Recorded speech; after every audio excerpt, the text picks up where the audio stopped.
Fala galerinha que acompanha meu canal, tudo bem com vocês? Vamos continuar aqui com os nossos conteúdos de geografia. Vamos geografar o mundo inteiro. Eu sou o Edmar de Figueiredo e esse aqui é o meu canal.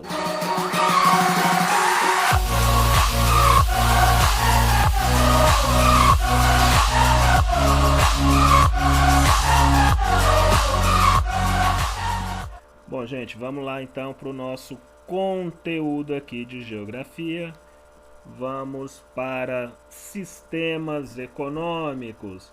Só para a gente relembrar aí, na última aula lá já estávamos falando sobre o capitalismo. Qual é a essência do capitalismo que a gente estava vendo?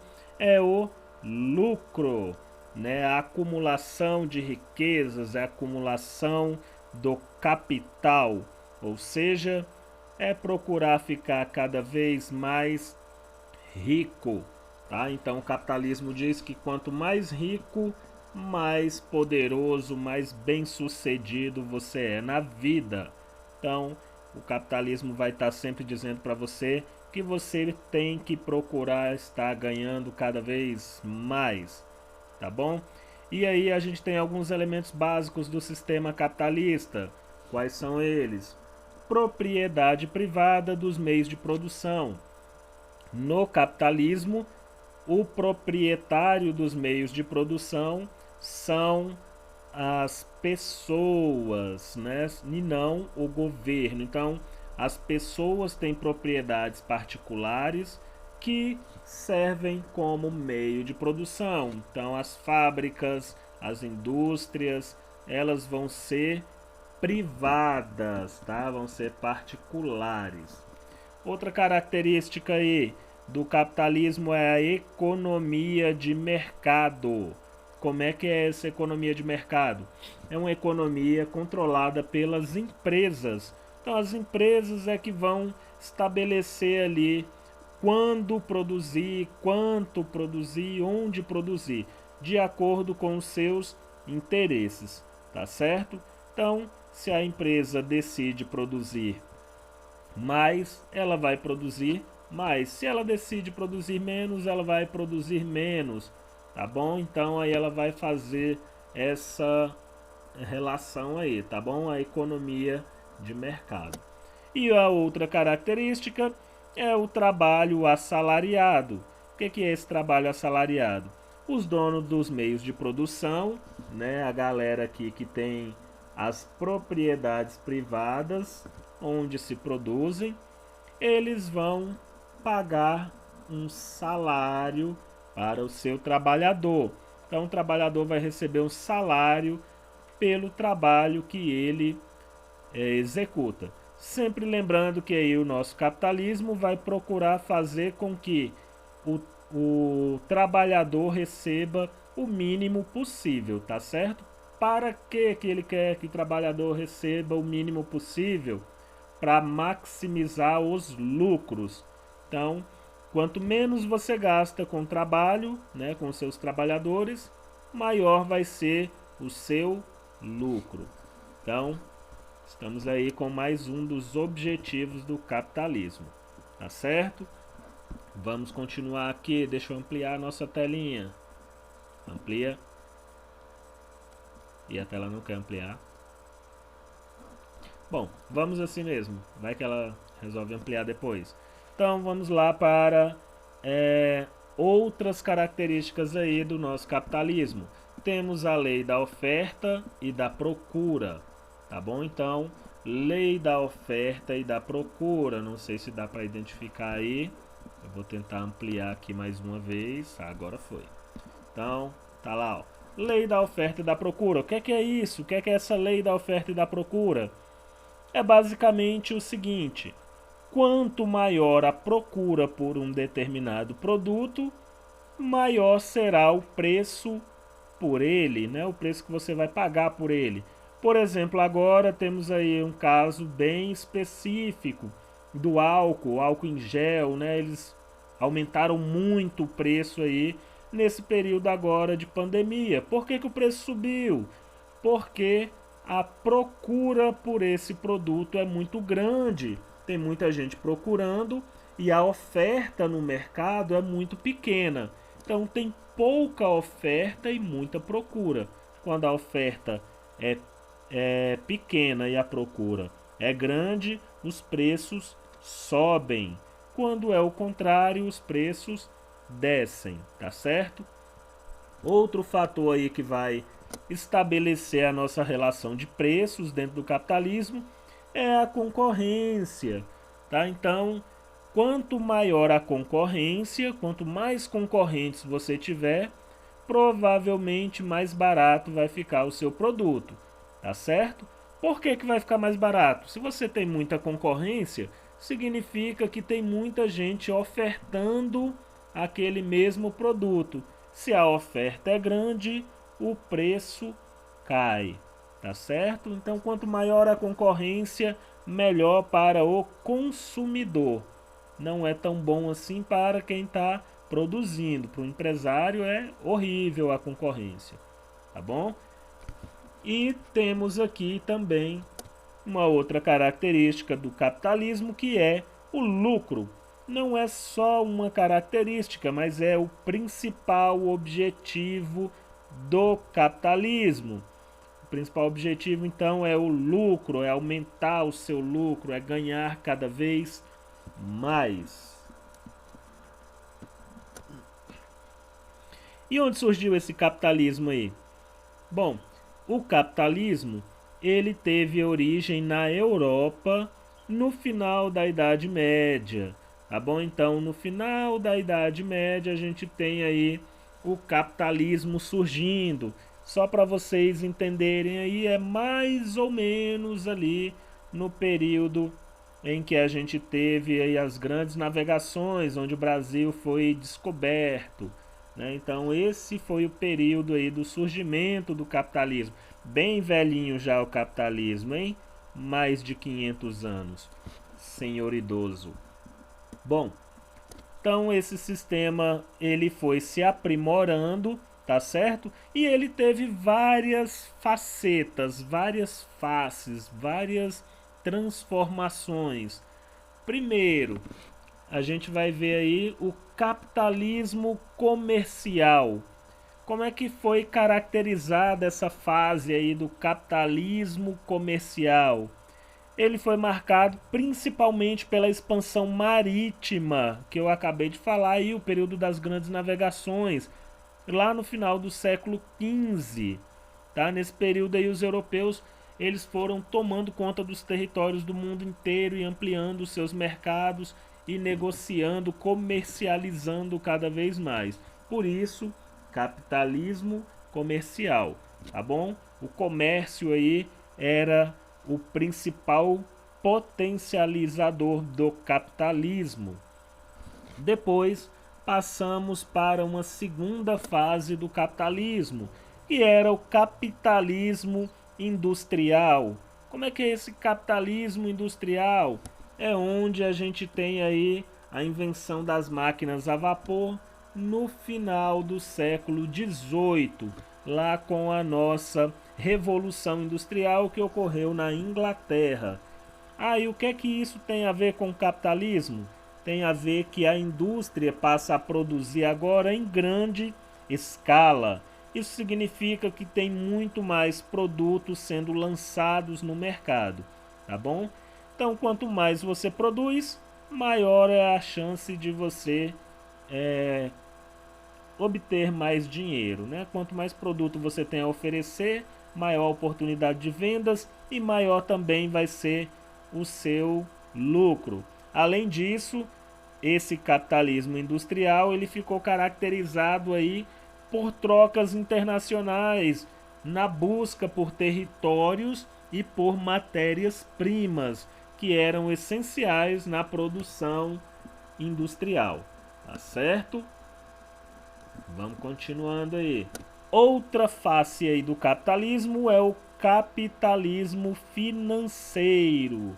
Como é que vai ser caracterizado esse capitalismo financeiro? Ele vai ser o capitalismo que se consolidou após a Primeira Guerra Mundial, quando a gente passa a ter as bolsas de valores influenciando muito no mundo inteiro. Como é que vai funcionar essa questão das bolsas de valores? As grandes empresas, elas colocam ações dentro da bolsa de valores, elas vendem frações delas, né, dessas empresas, por muito dinheiro. E aí, quanto mais a empresa está valorizada, maior é a quantidade de dinheiro que vai entrar no caixa dessa empresa.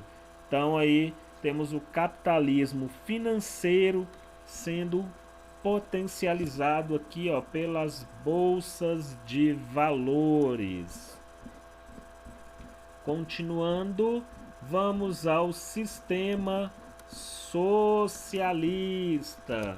Como é que funciona esse sistema socialista? Como o próprio nome dele já diz, ele é um sistema mais social. Ele estaria mais ali com seus objetivos voltados para a sociedade. Então, o que esse sistema socialista ele traz para a gente? Como é que seriam as ideologias do socialismo? O socialismo ele vai falar que o mundo precisa eliminar as classes sociais. O que seriam essas classes sociais? Seria aquela classe baixa, classe média, classe alta, classe média alta.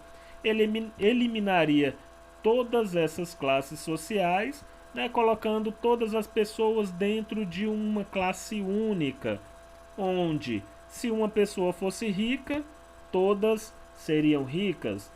Se uma pessoa fosse pobre, todas seriam igualmente pobres, tá? Então, o Estado, ele controlaria ali todo o dinheiro do país e ele ficaria encarregado de investir esse dinheiro para o bem-estar social, dividindo aí esse dinheiro pela sociedade e também produzindo serviços básicos ali para atender a sua população.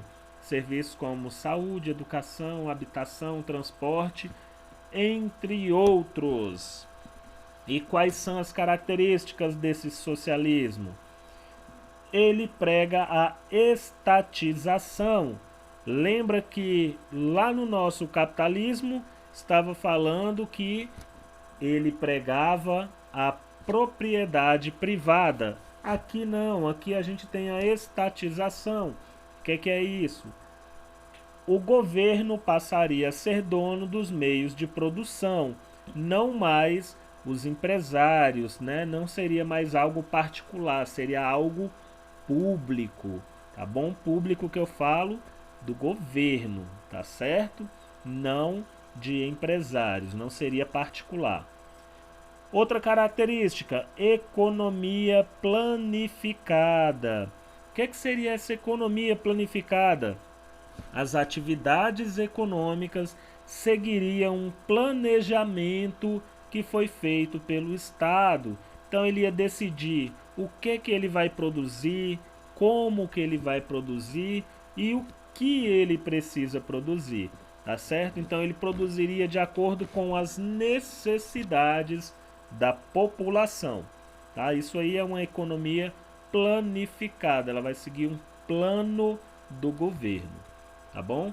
Outra característica é o pleno emprego. O que seria esse pleno emprego? O Estado, o governo, ele criaria um imenso quadro de funcionários garantindo emprego a todo mundo. Então, basicamente, todas as pessoas trabalhariam para o governo, seriam funcionários públicos, tá certo? E uma outra característica que a gente tem aí são formas de desigualdade social. Ué, mas como uma forma de desigualdade social num negócio que está buscando eliminar essas classes sociais, busca uma igualdade social? Olha que controverso, né? Então, como é que vai funcionar essa desigualdade aí? Embora o objetivo seja eliminar essas desigualdades sociais, a gente verifica que na prática os países socialistas têm a criação de privilégios para dirigentes e altos funcionários do Estado. Então, aquela galera que está ali no alto escalão, né, digamos aí que os políticos, as pessoas mais influentes, eles teriam ali alguns privilégios em relação ao restante da população. O que faz aí com que os objetivos do socialismo eles sejam meio que ignorados, tá certo? Então a gente tem o pessoal desrespeitando aí os socialismos, os ideais socialistas, quando isso vai para a prática, tá certo? Vamos para frente e vamos lá. Vamos ver se dá para aumentar aqui. Deu. Vamos ver o que temos aqui pela frente. A experiência soviética de 1917 até 1991, a gente teve aí a união de vários países, né, de várias unidades, formando uma única nação, formando um único país, né, ele sendo administrado aí de forma única. Isso aí era a União Soviética, que tinha aí a Rússia como a sua maior, como seu país aí mais influente, tá certo? Então a União Soviética abrangia aí uma grande quantidade de países que eram administrados de maneira única, e dentre esses países hoje o mais importante, o mais conhecido é a Rússia. Como é que funcionou aí essa experiência socialista dentro da União Soviética? Ela aconteceu exatamente da maneira que a gente falou aí agora há pouco, né? Tivemos vários privilégios acontecendo, né? A sociedade acabou pagando um alto preço por isso, tá bom?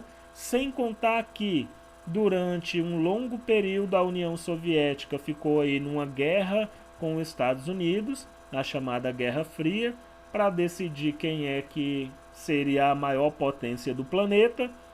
E a União Soviética pegou aquele dinheiro que era para ser investido nos bens sociais, né, no bem-estar social, e estava aplicando ele em armas, em armamentos, em tecnologia, para tentar se desenvolver ainda mais. Nisso, a população passou por diversas dificuldades, e aí acabou que a União Soviética se desfez no ano de 1991, tá certo? Vamos agora à China. Atualmente a China é a segunda maior economia do planeta. É a economia que mais cresce. Vale ressaltar aí, quando eu falo a economia que mais cresce, eu falo dentre os países que tem um destaque aí grande, tá certo? Se você pegar um país muito pequeno e ele crescer, ele pode acabar crescendo 200%, mas isso não é muito expressivo a nível mundial. Agora o crescimento da China é o mais expressivo no mundo, tá certo? Então a China ela vem crescendo muito forte, e ela também tem aí o seu regime, que é um regime socialista, tá certo? Porém, a China deu uma modificada nesse regime socialista dela, abrindo algumas regiões do seu território para o capitalismo, criando aí as nossas zonas econômicas especiais, tá? Então criou zonas econômicas especiais que permitiu a entrada do capital, ou seja, a China é um país socialista que é aberta ao capitalismo em algumas regiões, criando aí o que chamamos de socialismo de mercado. Bom, galerinha, por hoje é só, vamos parar por aqui, na próxima aula a gente continua. Se você estiver vendo o vídeo aqui pelo Farias Brito, já fica aqui uma atividade para você fazer, tá certo? Atividade da página 353. Se você estiver vendo pelo YouTube, pode responder já aí direto no nos seus comentários, tá? Mas volta lá no Farias Brito, responde a atividade lá também. Se você ainda estiver aqui acompanhando pelo YouTube, aproveita, se inscreve, deixa um like, compartilha o vídeo, vamos geografar o planeta. É isso aí, valeu, é nóis, fui!